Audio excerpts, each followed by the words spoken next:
Hello dear friends, कैसे हैं आप सब। तो डियर फ्रेंड्स, नया सिलेबस सीए फाइनल का और इवन मतलब सीए का ये नया सिलेबस कब से एप्लीकेबल है इसके बारे में फिलहाल तो कोई क्लैरिफिकेशन नहीं है। बट एक फाइल जो है वो एक पीडीएफ वो लीक हो गया है और उस पीडीएफ में ये दावा किया जा रहा है कि this is going to be the proposed syllabus. जो कि सिलेबस आने वाला है वो वही सिलेबस है। आईसीआई की तरफ से फिलहाल कोई क्लैरिफिकेशन नहीं है और वो जो फाइल है वो इंस्टीट्यूट की वेबसाइट पे अवेलेबल नहीं है। हाँ, कुछ I got the PDF from one of the मतलब स्टूडेंट्स, जिसमें कहा जा रहा है कि सर जो नया सिलेबस है उसमें डायरेक्ट टेक्स्ट का सिलेबस कम हो गया। डायरेक्ट टेक्स्ट का सिलेबस कम हो गया, क्या ये रियलिटी है? इसकी बात हम आपके साथ करेंगे और हम देखेंगे कि प्रपोज सिलेबस को अगर ये मान लिया जाए कि this is going to be the syllabus, तो उसमें आपका डायरेक्ट टेक्स्ट का क्या सिलेबस है आपके पेपर नंबर 4 का। पहले तो आपका पेपर नंबर 7 होता था, अब हमें भी थोड़ा सा ये याद रखना पड़ेगा कि now this is going to be the paper number 4, क्योंकि आपको पता है लॉ और कॉस्टिंग आपके वो हट गए हैं, आपके मतलब मेन एग्जाम से हट गए हैं। तो फिर हम बात करते हैं हमारा paper 4 direct tax laws and international मतलब टैक्सेशन 100 मार्क्स। तो सबसे पहले बात करते हैं ऑब्जेक्टिव्स की। तो dear, this is the 2023 propose syllabus. So this is the 2023 propose syllabus. मैंने ना कंपैरिजन के लिए ना 2017 का जो सिलेबस था वो भी आपके साथ ओपन किया हुआ है। सो दिस इज द 2017 सिलेबस। अगर आप देखें, सो दिस इज द 2017 सिलेबस, जो कि आपका अभी एग्जिस्टिंग सिलेबस है। मैंने ना कंपैरिजन के लिए ये रखा हुआ है ताकि आपको एक आइडिया लग सके कि क्या सही में हमारे सिलेबस में से कुछ हट गया या ये सिर्फ और सिर्फ र्यूमर्स हैं। सो दिस इज द 2017 सिलेबस। अच्छा, तो अगर मैं 2017 का सिलेबस देखूं तो इसमें लिखा हुआ है डियर फ्रेंड्स, मतलब डायरेक्ट टैक्स लॉस 70 मार्क्स और आईटी 30 मार्क्स। बट यहाँ पे फिलहाल ऐसा कुछ भी मेंशन नहीं है। शायद कुछ है क्या? नहीं, यहाँ पे फिलहाल ऐसा कुछ भी मेंशन नहीं है कि आपका मतलब डायरेक्ट टैक्स कितने का होगा और आपका आईटी कितने का होगा। फिलहाल यहाँ पे ऐसा कुछ भी मेंशन नहीं है। तो हम ये अज्यूम कर सकते हैं कि this is going to be the मतलब 70 मतलब 30। फिलहाल इसके बारे में कोई जानकारी नहीं है। अच्छा, तो स्टार्ट करते हैं ऑब्जेक्टिव से। सो this is the 2023 propose syllabus. इसके ऑब्जेक्टिव्स क्या हैं? अगर आप ध्यान दें तो इसके दो ऑब्जेक्टिव्स हैं, ऑब्जेक्टिव ए और ऑब्जेक्टिव बी। बट अगर आप 2017 का सिलेबस देखें तो उसका सिर्फ एक ही ऑब्जेक्टिव था, बट 2023 वाले सिलेबस में डियर दो ऑब्जेक्टिव्स हैं। अगर आप इस ऑब्जेक्टिव्स को गहराई से पढ़ें तो आपको बहुत कुछ समझ में आएगा कि इंस्टीट्यूट अपना डीटी का सिलेबस कहां लेके जा रहा है। अगर मैं ऑब्जेक्टिव का पार्ट ए पढ़ूं तो इसमें लिखा हुआ है to acquire the ability to analyse and interpret the provisions of direct tax laws and recommend optimal solutions to practical problems in a tax efficient manner. So what I mean by the term tax efficient manner, जैसे sir कुछ example, जैसे day अगर हम बात करें company SSC के लिए, तो कंपनी एसएससी के लिए जो है वो मीन्स मतलब नॉर्मल टैक्स रिजीम ज्यादा सही रहेगा या कंपनी को एटीआर में जाना चाहिए वगैरह वगैरह। तो हो सकता है कि इस तरीके का आपका एनालिसिस है। बट सर ये तो अभी भी आता है, बिल्कुल सही बात है। बट फ्यूचर में मीन्स आने वाले मतलब समय में इंस्टीट्यूट का इस पे फोकस ज्यादा रहेगा, क्योंकि इंस्टीट्यूट ने इसे ऑब्जेक्टिव में डाल दिया। तो ठीक है, हम एक काम करते हैं, हम ना 2017 के सिलेबस का एक बार ऑब्जेक्टिव देखते हैं कि इसमें ऑब्जेक्टिव क्या था। ध्यान दीजिएगा, to acquire the ability to analyze and interpret the provisions of direct tax laws and recommend solutions to practical problems। तो डियर 2017 के सिलेबस का जो ऑब्जेक्टिव था वो कोई बहुत ज्यादा हाई फाई नहीं था अगर हम इसको 2023 के सिलेबस से कंपेयर करें। इंस्टीट्यूट ने आपको सिर्फ और सिर्फ ये कहा है कि आपके पास डायरेक्ट टैक्स की नॉलेज होनी चाहिए और आप जो है वो प्रैक्टिकल प्रॉब्लम्स में उसका एनालिसिस कर सकें। तो ये जो वर्ड्स हैं ये 2023 के सिलेबस में एडिशनल हैं, इन अ टैक्स एफिशिएंट मैनर। तो हम ये उम्मीद कर सकते हैं कि 2023 के सिलेबस में टैक्स प्लानिंग पे आईसीआई का फोकस ज्यादा रहेगा। जैसा कि इंस्टीट्यूट ने पहले भी कहा था कि टैक्स प्लानिंग और एथिक्स इन दो एरियाज में इंस्टीट्यूट का फोकस 2023 के सिलेबस में ज्यादा रहेगा। ठीक है, तो चलिए, जो हमारा ऑब्जेक्टिव ए है डियर, दिस इज मोर और लेस सेम जो कि हमारा 2017 के सिलेबस में भी था। सबसे ज्यादा इंपॉर्टेंट है डियर ऑब्जेक्टिव नंबर बी, जो कि 2017 के सिलेबस में नहीं था, जो कि 2017 के सिलेबस में नहीं था। ये ऑब्जेक्टिव भी आपके 2023 के सिलेबस में है, जो कि हमारे पास जो फाइल आई है उसके हिसाब से तो है। फ्यूचर में डियर फाइनली जब सिलेबस आएगा तो ये ऑब्जेक्टिव क्या यही रहेगा या ये चेंज हो जाएगा, फिलहाल हमें इसके बारे में जानकारी नहीं है। बट अगर हम ऑब्जेक्टिव नंबर बी पढ़ें तो क्या लिखा हुआ है? To apply the provisions of direct tax laws, मतलब आपके पास जो डायरेक्ट टैक्स लॉस के प्रोविजन की नॉलेज है उसका एप्लीकेशन करना है। Means this is going to be the purely the application part. Okay, laws and concepts, principles and provisions of international taxation and concepts, principles and provisions of international taxation to recommend solutions to issues involved in cross border transaction. और this is very important. Part B dear बहुत important है. Part B में institute ने कहा है कि आपको dear किसी भी गिवन सिचुएशन में, let's say this is the given situation, और आपको पता है कि सेक्शन 92 के हिसाब से एसएससी के पास ऑप्शन होता है कि एसएससी ऑप्ट कर सकता है to the provisions of income tax act और द प्रोविजंस ऑफ डीटीडब्ल्यूए whichever is more beneficial to it. अभी अगर हम 2017 का सिलेबस देखें तो डियर फ्रेंड्स इंस्टीट्यूट जो है वो इंटरनेशनल वाला जो मतलब पोर्शन है उसको कोई बहुत ज्यादा यूज नहीं करता था. बट अगर मैं ऑब्जेक्टिव को पढ़ूं तो ऑब्जेक्टिव के हिसाब से तो यही समझ में आता है कि अब जो है वो फुल फ्लेज मतलब क्वेश्चंस आएंगे जिसमें आपको जो है वो dear friends means income tax act भी अप्लाई करना पड़ेगा और इसमें आपको डीटीडब्ल्यूए भी अप्लाई करना पड़ेगा.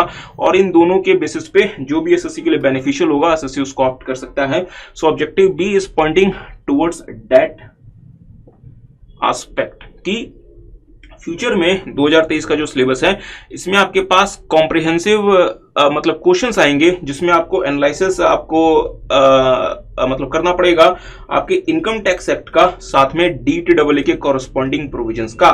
फिलहाल हमारे 2017 के सिलेबस में पेपर 7 में ऐसे क्वेश्चंस नहीं आते बहुत ज्यादा, और अगर आते भी हैं तो मैं कह सकता हूं कि 4 या 5 नंबर के आते हैं. बट सर आप एक बात भूल गए क्या, 2017 में तो पेपर 6 भी तो था आईटी वाला स्पेसिफिक पोर्शन, उसका ऑब्जेक्टिव क्या था. अगर मैं आपको थोड़ा सा पेपर 6C का अभी का ऑब्जेक्टिव दिखाऊं तो देखेंगे मेरे साथ साथ इसका ऑब्जेक्टिव क्या था. This is the paper 6C. और हाँ 6C के मेरी बात पे थोड़ा सा मतलब ध्यान दीजिएगा. 6C जो था डियर ये कंपलसरी नहीं था, ये ऑप्शनल था. आप चाहे तो ऑप्ट करें आप चाहे तो ऑप्ट ना करें. बट अगर मैं इसका ऑब्जेक्टिव पढ़ूं तो देखेंगे इसका ऑब्जेक्टिव क्या कहता है. To develop an understanding of the concepts, principles and provisions relevant to the international taxation and acquire the ability to apply such knowledge to make computations and address issues in practical case scenarios.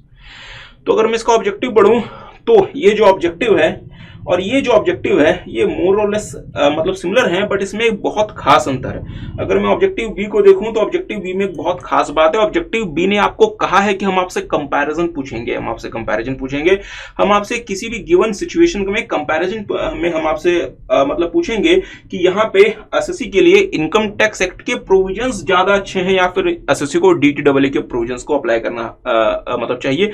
इसका मतलब ये word है कि अगर हम objective B का analysis करें तो आपका जो सिलेबस 2023 है इसमें इंस्टीट्यूट जो है वो डीटीडब्ल्यूए और उसके जो आर्टिकल्स हैं उस पर अपना फोकस ज्यादा बढ़ाने वाला है. And it is the need of the our also. अगर आप डियर किसी भी सीएफ में जाके अगर इफ यू वर्क तो आपको डियर अच्छे से मतलब यू नो इट कि साहब वहां पे आपको डीटीडब्ल्यूए के आर्टिकल्स को बहुत फ्रिक्वेंटली यूज करना होता है. तो आज के समय सिर्फ और सिर्फ इनकम टैक्स एक्ट पढ़ लेना सफिशिएंट नहीं होता, आपको साथ में डीटीडब्ल्यूए की भी नॉलेज होनी चाहिए. और ऑब्जेक्टिव बी से हमें यही समझ में आ रहा है कि इंस्टीट्यूट जो है वो 2023 के सिलेबस में डीटीडब्ल्यूए में आपकी अच्छी खासी नॉलेज आपको देने वाला है. ठीक है. अच्छा, so this was the objective of paper 6. और हाँ ये आपको पता है that was the optional paper, ये कोई मैंडेटरी पेपर नहीं था. अगर हम मैंडेटरी पेपर की बात करें तो आपका मैंडेटरी पेपर सिर्फ और सिर्फ था पेपर नंबर 7 और उसका ऑब्जेक्टिव डियर बहुत ही हल्का फुल्का ऑब्जेक्टिव था. ये तो ऐसा लगता है अब अगर मैं इस ऑब्जेक्टिव को पढ़ूं तो इसको पढ़ के तो ये लगता है कि ये जो ऑब्जेक्टिव था ये तो साहब ये तो आईपीसीसी लेवल का ऑब्जेक्टिव है. इवन आईपीसीसी भी नहीं कहना चाहिए, this is going to be the objective of your मतलब फाउंडेशन लेवल अगर मैं इसको 2023 के सिलेबस के ऑब्जेक्टिव से कंपेयर करूं. ठीक है सर ऑब्जेक्टिव बहुत हो गया, आगे तो पढ़ो. हमने तो सुना है कि सिलेबस कम हो गया. नहीं, ऐसा बिल्कुल नहीं है डियर. सिलेबस कम नहीं हुआ, सिलेबस बढ़ गया. कैसे, मेरे साथ साथ देखेंगे. कंटेंट की बात करते हैं. अच्छा, सबसे पहले comprehensive computation of income tax liability of companies and other entities. तो सर यहाँ पे क्या हमारा सिर्फ और सिर्फ फोकस कंपनी एसएससी होना है? डियर फ्रेंड्स, अगर आप 2017 का सिलेबस भी देखें तो 2017 के सिलेबस में भी आपका मेन जो कोर एरिया जो फोकस था वो आपका कौन था? मतलब कंपनी एसएससी. बट हाँ वहां पे इंडिविजुअल एसएससीज के भी क्वेश्चन आ जाते थे करीबन 10 से लेकर 15 नंबर के. ऐसा नहीं कि 2023 के सिलेबस में आपका इंडिविजुअल एसएससी नहीं आएगा, बट इंस्टीट्यूट की जो मतलब मैकेनिज्म जो मुझे कुछ समझ में आ रहा है वो ये है डियर कि यहाँ पे हमारा मेन जो फोकस होने वाला है that is going to towards the corporate SSC. ठीक है. Anyhow under the alternate tax regimes under the income tax act to optimize tax liability. हाँ मैं ये मानता हूं कि ये जो वर्ड्स हैं these words are not very well मतलब ड्राफ्टेड। अगर मैं इसको थोड़ा सा मतलब रीड करूं तो यहाँ पे सिर्फ यही मतलब समझ में आता है कि under the alternate tax regime. तो सर क्या हमें सिर्फ और सिर्फ एटीआर पढ़ना है? नहीं, ऐसी बात नहीं है। आपको डियर फ्रेंड्स अपना मींस रेगुलर टैक्स रिजीम भी पढ़ना है और आपको एटीआर को भी पढ़ना है। तो सर ये कहां लिखा हुआ है? तो मेरे साथ साथ देखेंगे आगे इन्होंने क्या लिखा हुआ है। General provisions under the act for computation of total income and total tax liabilities of companies and others. मतलब यो डियर कि आपसे इंस्टीट्यूट एक्सपेक्ट करता है कि आपको जो है वो एग्जाम में जो आपके मतलब क्वेश्चंस आ सकते हैं वो आ सकते हैं आपके इनकम टैक्स एक्ट की कंप्यूटेशन के। तो सर अगर इनकम टैक्स एक्ट की कंप्यूटेशन के क्वेश्चंस अगर आप सॉल्व करना चाहते हैं तो आपको सारे के सारे 5 हेड आने, आपको सारे के सारे 5 हेड्स का आपको पता होना चाहिए। अच्छा, 5 हेड में हमारी स्कोप ऑफ टोटल इनकम क्या होगी? इसके लिए हमें क्या पता होना चाहिए? हमारा रेसिडेंशियल स्टेटस, तो इसका मतलब सेक्शन 6 भी इसमें आ गया और साथ में आपका मतलब पोएम भी इसमें आ गया। साथ में डियर हमें रेसिडेंशियल स्टेटस के बेसिस पे पता चलता है कि हमारी कौन कौन सी इनकम भारत में डीम्ड टू अकर अराइज हो सकती है। तो डियर पूरा का पूरा सेक्शन जो आपका 9 है ये भी यहाँ पे आ गया, मीन सब कुछ यहाँ पे आ गया। क्योंकि अगर आपको टोटल इनकम की कंप्यूटेशन करनी है तो टोटल इनकम की कंप्यूटेशन के लिए बहुत जरूरी है क्या कि आपको क्या पता हो? टैक्स रेट मतलब बेसिस ऑफ चार्ज, फिर आपको क्या पता हो? रेसिडेंशियल स्टेटस, फिर आपको क्या पता हो? एग्जेम्प्ट इनकम, फिर आपको क्या पता हो? सर हमें पता होना चाहिए क्लबिंग का, हमें पता होना चाहिए मतलब सेट ऑफ का, means heads of income of other person, मतलब clubbing, aggregation, set off and carry forward of means losses. और हमें क्या पता होना चाहिए? सर हमें पता होना चाहिए चैप्टर 6A के 80C से लेके 80U वाले, हमें पता होना चाहिए रिबेट्स एंड रिलीफ्स। मतलब ये सब कुछ हमें पता होना चाहिए। अगर हमें ये चीजें नहीं पता होंगी डियर फ्रेंड्स तो मैं कैसे टैक्स लायबिलिटी का कंप्यूटेशन कर सकता हूं? 2017 के सिलेबस में इंस्टीट्यूट ने इन चीजों का नाम आपको मेंशन करके दिया था। 2023 के सिलेबस में इंस्टीट्यूट ने इनका नाम नहीं लिखा, सिर्फ और सिर्फ ये कह दिया कि general provisions under the income tax act for computation of total income and tax liability for companies and other entities. तो मुझे बताया ना, मैं साहब टैक्स लायबिलिटी कैसे कंप्यूट कर सकता हूं अगर मुझे ये सारी की सारी चीजें नहीं आती? तो अगर मुझे टैक्स लायबिलिटी का कंप्यूटेशन करना है तो मुझे ये सब कुछ आना चाहिए, मुझे I should have the knowledge of each and everything. तो इसका मतलब ये हुआ कि ये सारा का सारा कुछ आपके 2023 के सिलेबस में भी है। हाँ, 2017 का सिलेबस था, इसमें इंस्टीट्यूट ने इनके नाम दिए हुए हैं। 2023 के सिलेबस में इंस्टीट्यूट ने इसका नाम नहीं दिया हुआ, अदरवाइज आपको ये कह दिया कि साहब हम आपसे एक्सपेक्ट क्या करते हैं। एनीहाउ आगे आते हैं। अच्छा, देखेंगे special tax regime under the act for companies and other entities. आपको पता है डियर आपके एक्ट में स्पेशल टैक्स मतलब रिजीम्स आए हुए हैं। तो अगर मैं कंपनी की बात करूं तो 115 BAA, 115 BAB। अगर मैं इंडिविजुअल्स की बात करूं 115 BAC। अगर मैं कोऑपरेटिव सोसाइटीज की बात करूं तो 115 BAD। तो साहब आपको ये भी पता होना चाहिए।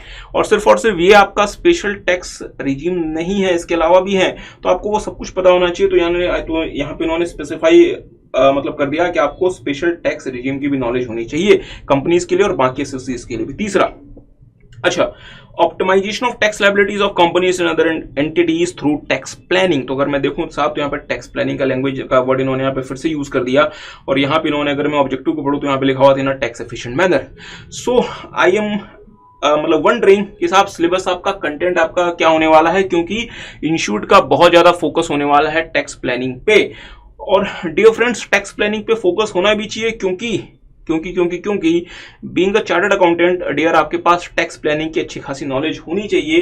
प्रोसीजर वर्क तो डियर कोई भी कर सकता है, बट सीए का रियल काम क्या होता है? Tax planning. तो इंस्टीट्यूट का जो फोकस है सिलेबस 2023 में वो टैक्स प्लानिंग पे ज्यादा है, that is a good thing. इसके बाद सिलेबस मतलब कंटेंट क्या आएगा, इसके बाद हमें मतलब पता चलेगा कि साहब इन्होंने सिलेबस को किस तरीके से फ्रेम किया हुआ है। ठीक है, आगे आते हैं। अच्छा, तो अगर मैं देखूं तो साहब 2017 के सिलेबस में ये सब कुछ यहाँ पे कवर हो गया। अच्छा, ध्यान दीजिएगा special provisions related to companies and certain other persons other than companies, ये भी कवर हो गया। हाँ, एक और छोटी सी बात, 2017 का जब सिलेबस ड्राफ्ट हुआ था उस समय एटीआर जैसा सच कुछ नहीं था, इसलिए यहाँ पे आपको स्पेशल टैक्स रिजीम जैसा कुछ भी यहाँ पे दिखाई नहीं पड़ेगा, क्योंकि साहब उस समय एटीआर जैसा कुछ नहीं था। 2018 से एटीआर आना शुरू हुआ। अच्छा, आगे आते हैं। Special provisions relating to charitable and religious trust and institutions, political parties, electoral trust, business trust, securitization trust, investment fund and other funds and trust, मतलब ये सब कुछ आ गया यहाँ पे। अच्छा, anti avoidance provisions under the act. Anti avoidance provisions का मतलब हो गया साहब, एक तो होता है आपका सार स्पेशल एंटी अवॉइडेंस रूल और एक बहुत इंपॉर्टेंट एंटी अवॉइडेंस प्रोविजन जिसका नाम है गार। तो ये दोनों भी कवर हो गए। And provision to address tax challenges on digitalization, so this is a new thing. ये पहले ऐसा नहीं कि हमारे सिलेबस में नहीं था, 2017 के सिलेबस में भी है, बट साहब इसको ना इस तरीके से इंस्टीट्यूट ने अलग से क्लासिफाई नहीं किया था, इस तरीके से अलग से क्लासिफाई नहीं किया था। मतलब डिजिटाइजेशन को अगर आप देखें डियर फ्रेंड्स, तो डिजिटाइजेशन को काउंटर को कंसिडर करते हुए हमारे इनकम टैक्स एक्ट में दो मेजर चीजें आई हैं। एक तो आया है डियर, अगर मैं इनकम टैक्स एक्ट की बात करूं तो वहां पे आया है सिग्निफिकेंट इकोनॉमिक परजेंस का कॉन्सेप्ट आया है, और साथ में अगर मैं इनकम टैक्स एक्ट से हटके थोड़ा सा बात करूं तो इक्वलाइजेशन लेवी का कॉन्सेप्ट आया है। बट इन दोनों के अलावा एक बहुत इंपॉर्टेंट यहाँ पे जो एस्पेक्ट आया है डियर, वो आपको पता है इक्वलाइजेशन लेवी का कॉन्सेप्ट जो था वो कैसा था, टेम्परेरी, कि साहब जब तक जो है वो DTAA अमेंड नहीं हो जाते तब तक हम इक्वलाइजेशन लेवी को साथ में लेके चलेंगे। DTAA कब तक अमेंड नहीं हो सकते, जब तक कि एक ग्लोबल फ्रेमवर्क नहीं बन जाता, उस ग्लोबल फ्रेमवर्क के डायरेक्शन में काम हो चुका है। आपको पता है article 1 of OECD action plan addressing the tax challenges of the digital economy, उसका पिलर 2 के रूल्स आ चुके हैं। अब मुझे ये नहीं पता कि इंस्टीट्यूट जो है वो पिलर 2 को क्या आपको पूरा का पूरा पढ़ने को देगा या फिर वो थोड़ा सा आपको वो मतलब पढ़ा देगा, क्योंकि अगर मैं आपको पिलर 2 के रूल्स दिखाऊं OECD एक्शन प्लान के, तो आप मेरे साथ साथ देखेंगे OECD G20 tax challenges arising from the digitalisation of the economy, global anti base halogen model rules pillar 2। तो आपको पता है डियर ये जो रूल्स हैं ये इवन, हाँ एक और छोटी सी बात, ये जो रूल्स हैं ये फिलहाल डियर 6C में भी नहीं है। तो मैं ये नहीं समझता कि इंस्टीट्यूट जो है वो ये मतलब 70 पन्नों का ये रूल दे देगा और साथ में इन रूल्स का जो एक्सप्लेनेशन है करीबन मतलब 250 पन्नों का वो आपके सिलेबस में डाल देगा। It is not likely, but again syllabus आने के बाद पता चलेगा डियर कि इसमें एग्जैक्टली क्या आता है। But this is a new thing, मतलब ये थोड़ा सा अलग से इन्होंने किया हुआ है। अदरवाइज अभी भी 2017 के सिलेबस में भी ये चीजें आपके सिलेबस में है, ऐसा नहीं कि ये चीजें आपके सिलेबस में नहीं है, हाँ अलग अलग जगह पर है। बट 2023 का सिलेबस देखिए समझ में आ रहा है कि इंस्टीट्यूट इन सारी की सारी चीजों को ना एक जगह पे रख देगा, so that is a good thing, ठीक है। अच्छा, तो अगर मैं इसको 2017 के सिलेबस से कंपेयर करूं तो साहब यहाँ पे अगर मैं देखूं थोड़ा सा, तो ये भी हो गया चैरिटेबल ट्रस्ट। अच्छा, tax planning, tax avoidance and tax evasion, आपको पता है 2017 के सिलेबस में टैक्स प्लानिंग की इंस्टीट्यूट ने बहुत बुरी तरीके से बैंड बजाई हुई थी। एक सिंगल क्वेश्चन भी टैक्स प्लानिंग का मींस रियल टैक्स प्लानिंग का क्वेश्चन नहीं आता था।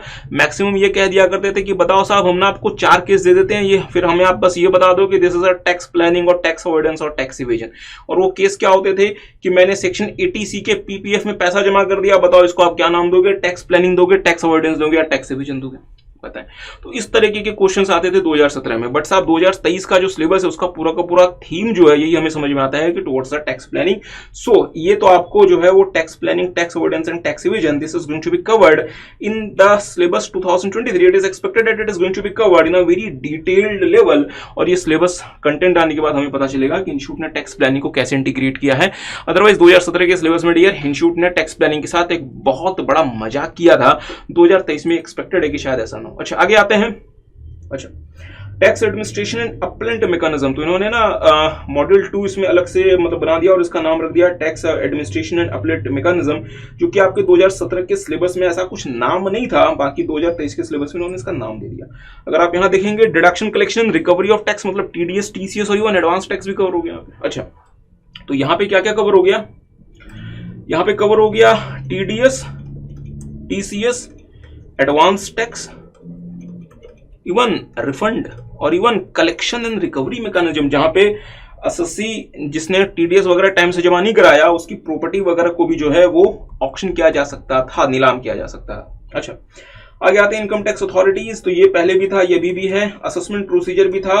Appeal and revision and dispute resolution, dispute resolution मतलब डिस्प्यूट रिजोल्यूशन कमेटी की बात कर रहे हैं। 2017 में डियर फ्रेंड्स ये नहीं था, उसकी जगह क्या था, उसकी जगह था मतलब सेटकॉम था, ठीक है। अगर मैं 2017 के सिलेबस से कंपेयर करूं तो कलेक्शन रिकवरी यहां भी है, इनकम टैक्स अथॉरिटीज यहां भी है। अच्छा, मतलब सेटलमेंट ऑफ केसेस है, पेनल्टीज एंड ऑफेंसेस, तो मैं थोड़ा सा और यहां पे पढ़ लेता हूं। देखेंगे प्रोविजंस टू काउंटर एक्ट। अच्छा, this is again important, provisions to counteract unethical tax practices, this is very important, provisions to counteract unethical tax practices। अब डियर देखिए मेरी बात पे थोड़ा सा ध्यान दीजिएगा, अनएथिकल टैक्स प्रैक्टिसेस को काउंटर करने के बहुत सारे प्रोविजंस हैं आपके सिलेबस में। अब इंस्टीट्यूट उसमें से कितना सिलेबस करता है ये कहना मुश्किल है। अगर मैं आपको थोड़ा सा एग्जांपल दूं तो गार और सार ये तो है ही है, साथ में जैसे आपको पता है डियर कि एक ना आर्टिकल 5 होता है मॉडल टैक्स मतलब कन्वेंशन का, जिसका नाम होता है परमानेंट स्टैब्लिशमेंट। ठीक है, तो परमानेंट स्टैब्लिशमेंट अगर कॉन्स्टिट्यूट हो जाती है किसी एसएससी की भारत में, तो आप उस परमानेंट स्टैब्लिशमेंट से एट्रीब्यूट होने वाला बिजनेस प्रॉफिट उसका भारत में टैक्स कर सकते हैं। ठीक है, बट डियर कुछ ऐसे सिचुएशंस होते हैं जहां पे अगर कोई दूसरी एंटिटी भारत में बिजनेस कर भी रही है, तो कुछ ऐसे केसेस होते हैं जहां पे उन एक्टिविटीज की वजह से परमानेंट स्टैब्लिशमेंट कंस्टिट्यूट नहीं होता। जैसे सर फॉर एग्जांपल अगर आप किसी फॉरेन कंपनी का, बहुत ध्यान से, अगर आप किसी फॉरेन कंपनी का भारत में सिर्फ और सिर्फ स्टॉक वगैरह मेंटेन करते हैं, तो आपका पी कॉन्स्टिट्यूट नहीं होता as per article 5 of model tax convention. ठीक है, as per article 5 of model tax convention. ठीक है, तो ऐसे उसमें डियर 6-7 ऐसे मतलब केसेस दिए गए हैं जो इंडिविजुअली करने पे आपका पीई किसी सोर्स नेशन में कॉन्स्टिट्यूट नहीं होता, इंडिविजुअली करने पे। तो लोगों ने क्या करना शुरू कर दिया, लोगों ने एक कंबाइंड एक्टिविटी को फ्रेगमेंट करके अलग अलग एक्टिविटीज की तरह से दिखाना शुरू कर दिया, और एंटिटीज ने यह कहना शुरू कर दिया कि साहब दीज आर दी मीन्स मतलब सेपरेट मीन्स एक्टिविटीज, और जिसकी वजह से ये पी कॉन्स्टिट्यूट नहीं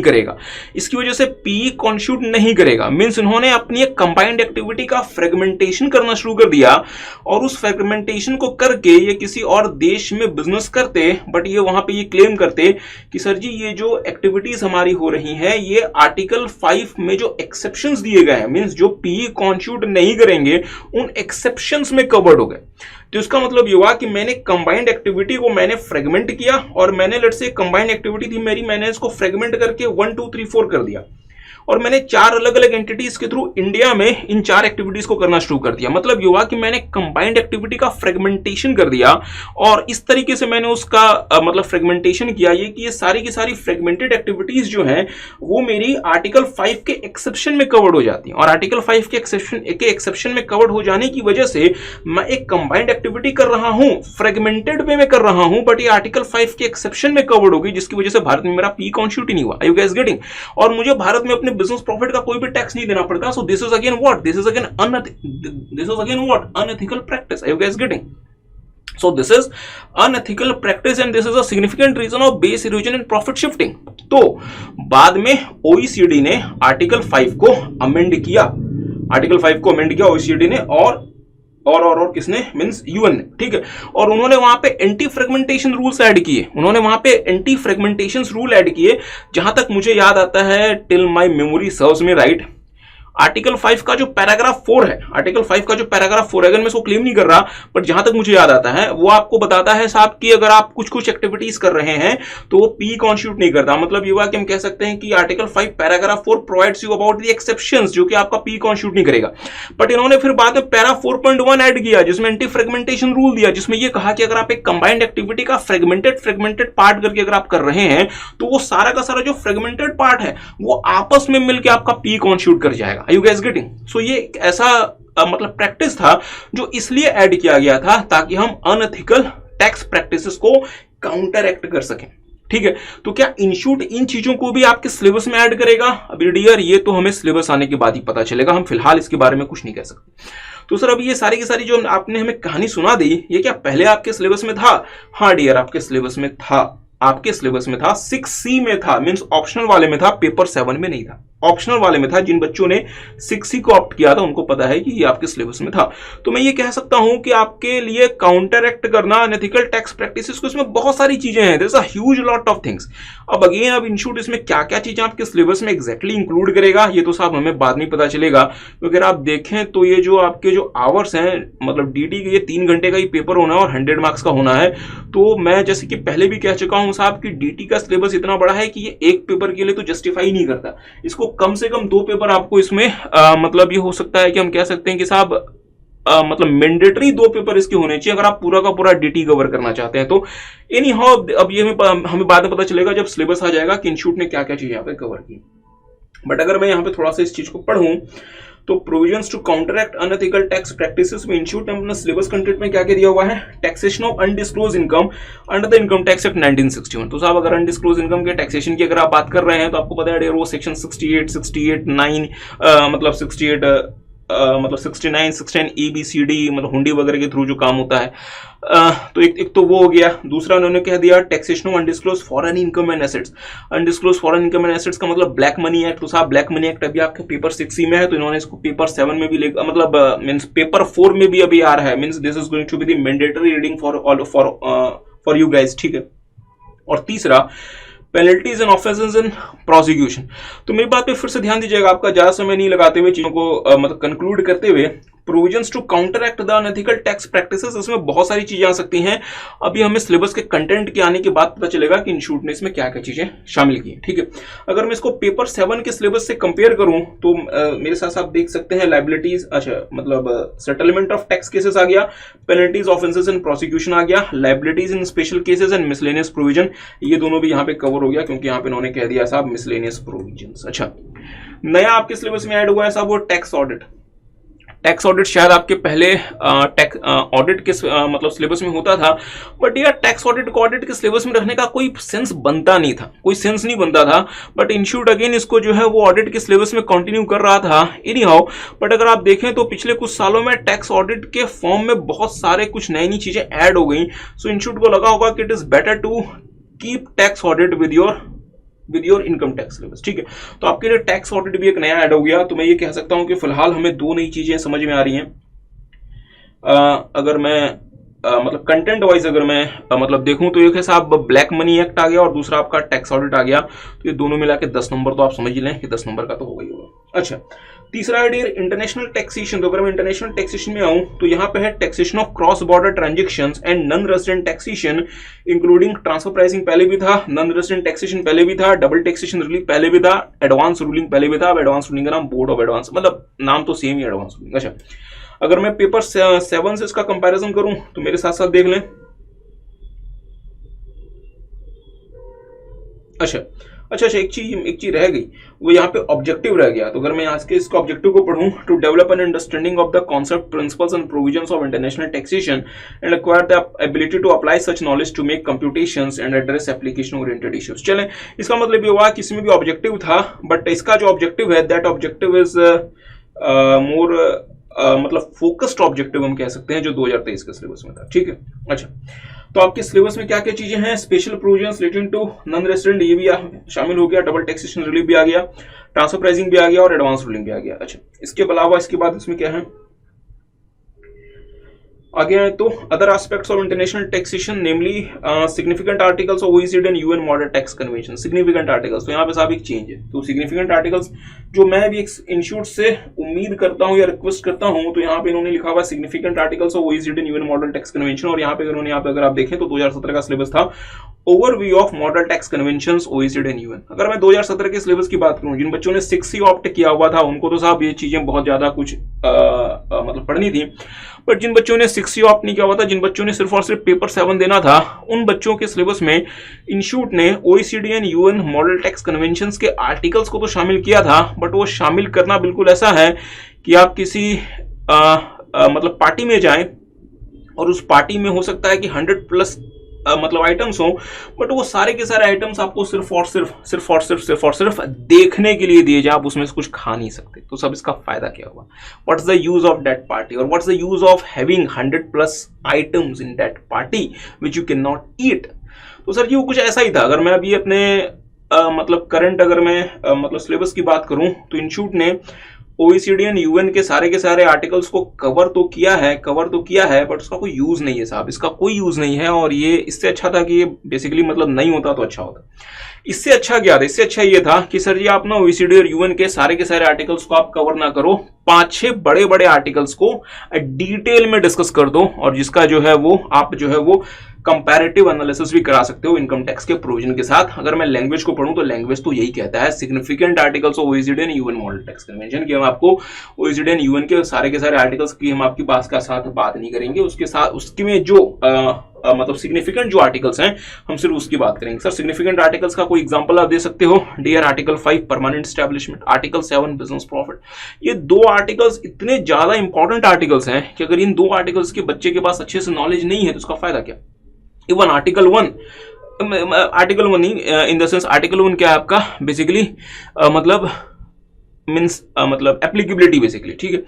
अच्छा, तो ये 2 आर्टिकल्स और साथ में अगर आप आर्टिकल 4 देख लो रेसिडेंस, तो साहब रेसिडेंस में भी हम अभी कह सकते हैं कि कुछ बहुत सारी चीजें हमारे सिलेबस में नहीं थी, बट ये 5-6 आर्टिकल्स अगर इंस्टीट्यूट ने अगर अच्छे से अगर मतलब दे दिए, सो इट इज बेटर कि आप सारे के सारे आर्टिकल्स को दे दो और उसका एक ओवरव्यू दे दो, उसका कोई फायदा नहीं है। इससे अच्छा है कि आप कुछ सिग्निफिकेंट आर्टिकल्स को है वो डिटेल में कवर कर लो और उसका कंपैरेटिव एनालिसिस आपके मतलब एग्जाम में आ सकता है with the provision of income tax act and the provision of DTAA। So this is as per my opinion is a better strategy, ताकि जो है वो स्टूडेंट को DTAA के आर्टिकल्स की भी अच्छी खासी जानकारी हो। अच्छा, आगे आते हैं। Fundamental of base erosion profit shifting, ये पहले भी था, ये भी है। अच्छा, application and interpretation of tax treaty, ये पहले भी था, ये भी है।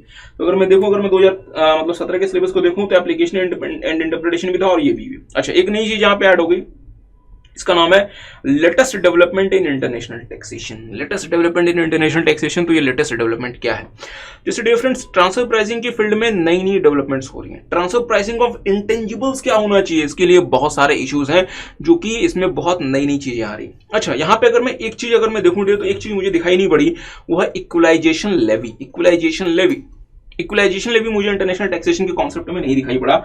इक्वलाइजेशन लेवी 2 जगह पे हो सकती है। पहला ये हो सकती है लेटेस्ट डेवलपमेंट इन इंटरनेशनल मतलब टैक्सेशन, या तो यहाँ पे हो सकती है, बट इसकी प्रोबेबिलिटी कम है, बट ये मेरे हिसाब से यहाँ पे होनी चाहिए provisions to address tax challenges on digitalization, तो यहाँ पे होनी चाहिए इक्वलाइजेशन लेवी। यहाँ पे होना चाहिए base reason profit shifting article 1, means ये आर्टिकल 1 भी यहीं पे होना चाहिए, और साथ में यहाँ पे होना चाहिए सिग्निफिकेंट इकोनॉमिक पर्जन्स वगैरह जो हमारे सेक्शन 9 में ऐड हुआ है। तो मेरे हिसाब से इक्वलाइजेशन लेवी जो है आपके सिलेबस से हटानी है, या आपके provisions to address the tax challenges on the digitalization, ये वहां पे मूव हो गया। तो इसका मतलब ये हुआ कि इक्वलाइजेशन लेवी भी इंस्टीट्यूट ने कवर कर लिया। तो जो अगर आप बच्चे सोच रहे हैं कि इक्वलाइजेशन लेवी हट गया, ऐसा नहीं है साहब, वो भी कवर्ड। अच्छा, तो एक लास्ट जो यहाँ पे पॉइंट रहता है, वो पॉइंट रहता है कि सर जी यहाँ पे latest development in international taxation, यहाँ पे क्या आने वाला है, ये तो कंटेंट देखने के बाद पता चलेगा। बट हाँ, इंटरनेशनल टैक्सेशन की फील्ड में डियर बहुत सारे डेवलपमेंट्स हो रहे हैं, जैसे कि अभी हमने आपको मतलब दिखाया था यहाँ पे कि OECD एक्शन प्लान 1 के पिलर 2 के रूल्स आ गए। तो this is again what, this is the development in the field of international taxation. इसी तरीके से ट्रांसफर प्राइसिंग की फील्ड में भी बहुत नई नई चीजें आ रही हैं। इसी तरीके से डियर फ्रेंड्स, बेस इरोजन को कैसे रोका जाए, प्रॉफिट शिफ्टिंग को कैसे रोका जाए, इन चीजों के लिए भी बहुत सारी नई नई चीजें आ रही हैं। सो this is all about your CA final 2023 propose syllabus. तो आप खुद इस पे एक अंदाजा लगा सकते हैं कि आपका सिलेबस क्या कम हो गया या साहब ये सिलेबस आपका बढ़ गया। मेरे हिसाब से तो आपका सिलेबस बढ़ गया। इसमें आपको कम से कम अगर मैं देखूं तो अभी आपका जो सिलेबस कंटेंट है इसमें 150 से 200 पन्ने आपके और जुड़ गए, मतलब 150 to 200 पेजेस। अगर मैं इंस्टीट्यूट के पेज के फॉर्मेशन की बात करूं साहब, वो और ऐड हो गया, तो उसको और जोड़ लें। तो यहाँ पे जो नोट लिखा हुआ है एग्जैक्टली यही नोट है जो यहाँ पे लिखा हुआ है। ये जो आपके 2017 के सिलेबस में वही नोट लिखा हुआ, और वो नोट ये कहता है कि अगर कोई नया एक्ट वगैरह आ गया तो उस नए एक्ट को हम यहाँ पे लगा देंगे, और जो अमेंडमेंट्स वगैरह आती हैं वो इंस्टीट्यूट अपने गाइडेंस नोट के हिसाब से आपको दे देगा। तो मेरे हिसाब से तो डियर आपका सिलेबस बिल्कुल कम नहीं हुआ, और this was your CA final 2023 proposed syllabus. Okay.